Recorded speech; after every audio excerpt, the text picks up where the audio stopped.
अंतिम सप्ताह में है। 2022 बस आने ही वाला है। आप सभी 2022 के स्वागत की तैयारी में जुटे हैं, लेकिन उत्साह और उमंग के साथ ही ये समय सचेत रहने का भी है। आज दुनिया के कई देशों में कोरोना के नए वेरिएंट ओमिक्रॉन की वजह से संक्रमण बढ़ रहा है। भारत में भी कई लोगों के ओमिक्रॉन से संक्रमित होने का पता चला है। मैं आप सभी से आग्रह करूंगा कि पैनिक न करें। हां, सावधान रहें, सतर्क रहें, मास्क उसका भरपूर उपयोग करें और हाथों को थोड़ी थोड़ी देर पर धुलना, इन बातों को हमें भूलना नहीं है। आज जब वायरस म्यूटेट हो रहा है तो हमारी चुनौतियों का सामना करने की ताकत और आत्मविश्वास भी मल्टीप्लाई हो रहा है। हमारी इनोवेटिव स्पिरिट भी बढ़ रही है। आज देश के पास 18 लाख आइसोलेशन बेड्स हैं, 5 लाख ऑक्सीजन सपोर्टेड बेड्स हैं, 1,40,000 आईसीयू बेड्स हैं। आईसीयू और नॉन आईसीयू बेड्स को मिला दें तो 90,000 बेड्स विशेष तौर पर बच्चों के लिए भी हैं। आज देश में 3,000 से ज्यादा पीएसए ऑक्सीजन प्लांट्स काम कर रहे हैं। 4 लाख ऑक्सीजन सिलेंडर्स देश भर में दिए गए हैं। राज्यों को जरूरी दवाओं की बफर डोज तैयार करने में सहायता की जा रही है। उन्हें पर्याप्त टेस्टिंग किट्स भी मुहैया कराई जा रही है। साथियों, कोरोना वैश्विक महामारी से लड़ाई का अब तक का अनुभव यही बताता है कि व्यक्तिगत स्तर पर सभी दिशा निर्देशों का पालन कोरोना से मुकाबले का बहुत बड़ा हथियार है। और दूसरा हथियार है वैक्सीनेशन। हमारे देश ने भी इस बीमारी की गंभीरता को समझते हुए बहुत पहले वैक्सीन निर्माण पर मिशन मोड में काम करना शुरू कर दिया था। वैक्सीन पर रिसर्च के साथ साथ ही approval processes, supply chain, distribution, training, IT support system, certification पर भी हमने निरंतर काम किया। इन तैयारियों का ही नतीजा था कि भारत ने इस साल 16 जनवरी से अपने नागरिकों को वैक्सीन देना शुरू कर दिया था। ये देश के सभी नागरिकों का सामूहिक प्रयास और सामूहिक इच्छा शक्ति है कि आज भारत 141 करोड़ वैक्सीन डोज के अभूतपूर्व और बहुत मुश्किल लक्ष्य को पार कर चुका है। आज भारत की वयस्क जनसंख्या में से 61% से ज्यादा जनसंख्या को वैक्सीन की दोनों डोज लग चुकी है। इसी तरह वयस्क जनसंख्या में से लगभग 90% लोगों को वैक्सीन की एक डोज लगाई जा चुकी है। आज हर भारतवासी इस बात पर गर्व करेगा कि हमने दुनिया का सबसे बड़ा, सबसे विस्तारित और कठिन भौगोलिक स्थितियों के बीच इतना सुरक्षित वैक्सीनेशन अभियान चलाया। कई राज्य और विशेष तौर से टूरिज्म की दृष्टि से महत्वपूर्ण राज्य जैसे गोवा, उत्तराखंड, हिमाचल जैसे राज्यों ने 100% सिंगल डोज वैक्सीनेशन का लक्ष्य हासिल कर लिया है। आज देश के दूर सुदूर गांवों में जब 100% वैक्सीनेशन की खबरें आती हैं तो मन को संतोष होता है। यह प्रमाण है हमारे हेल्थ सिस्टम की मजबूती का, हमारी टीम डिलीवरी का,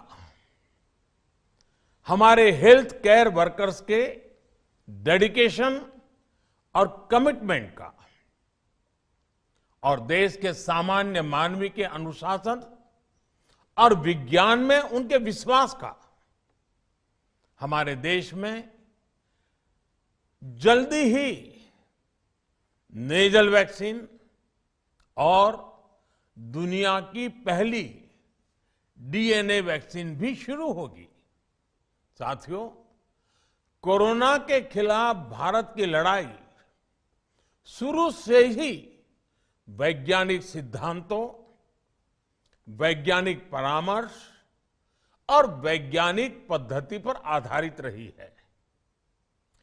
पिछले 11 महीने से देश में वैक्सीनेशन अभियान चल रहा है। देशवासी इसके लाभ भी महसूस कर रहे हैं। उनकी रोजमर्रा की जिंदगी सामान्य हो रही है। आर्थिक गतिविधियां भी दुनिया के कई देशों की तुलना में उत्साहजनक रही हैं। लेकिन साथियों, हम सभी जानते हैं कि कोरोना अभी गया नहीं है।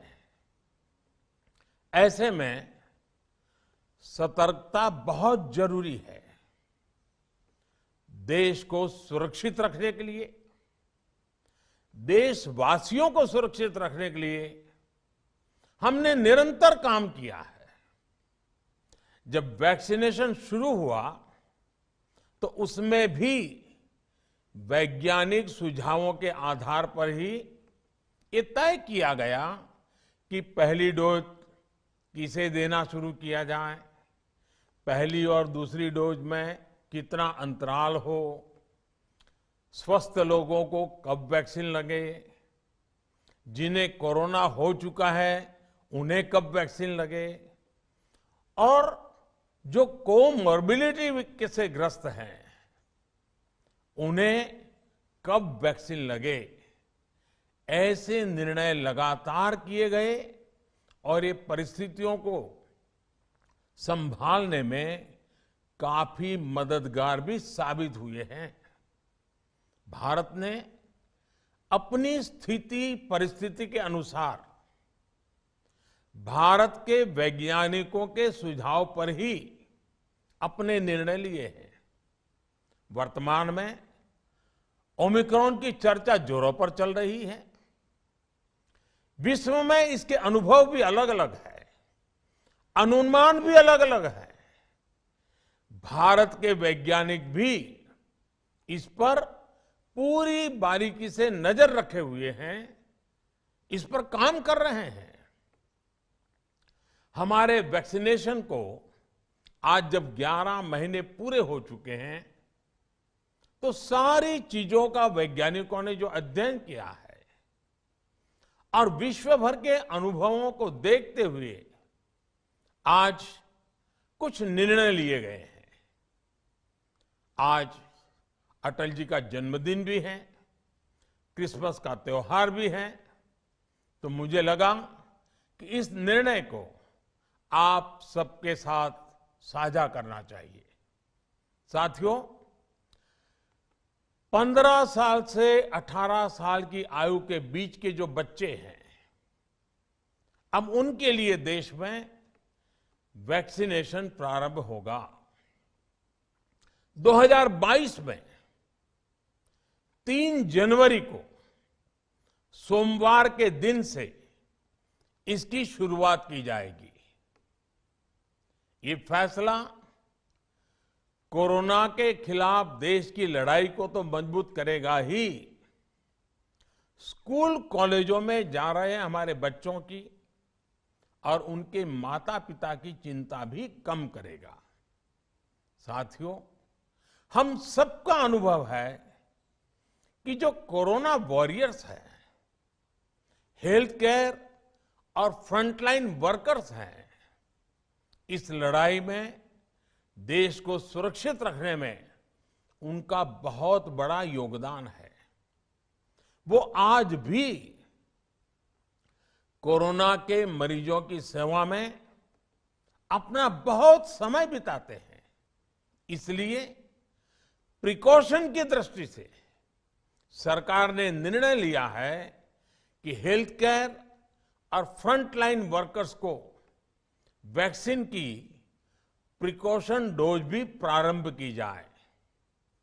इसकी शुरुआत 2022 में 10 जनवरी सोमवार के दिन से की जाएगी। साथियों, कोरोना वैक्सीन का अब तक का ये भी अनुभव है कि जो अधिक आयु वाले हैं और पहले से ही किसी न किसी गंभीर बीमारी से पीड़ित है, उन्हें प्रिकॉशन लेना सलाह योग्य है। इसको ध्यान में रखते हुए 60 वर्ष से ऊपर की आयु के कोमॉर्बिडिटी वाले नागरिकों को उनके डॉक्टर की सलाह पर वैक्सीन की प्रिकॉशन डोज का विकल्प उनके लिए उपलब्ध होगा। ये भी 10 जनवरी से प्रारंभ होगा। साथियों, मेरा एक आग्रह है कि अफवाह, भ्रम और डर पैदा करने के जो प्रयास चल रहे हैं, उनसे बचना चाहिए। हम सभी देशवासियों ने मिलकर अब तक दुनिया का सबसे बड़ा वैक्सीनेशन अभियान चलाया है। आने वाले समय में हमें इसको और गति देनी है और विस्तार देना है। हम सभी के प्रयास ही कोरोना के खिलाफ इस लड़ाई में देश को मजबूत करेंगे। आप सबका बहुत बहुत धन्यवाद।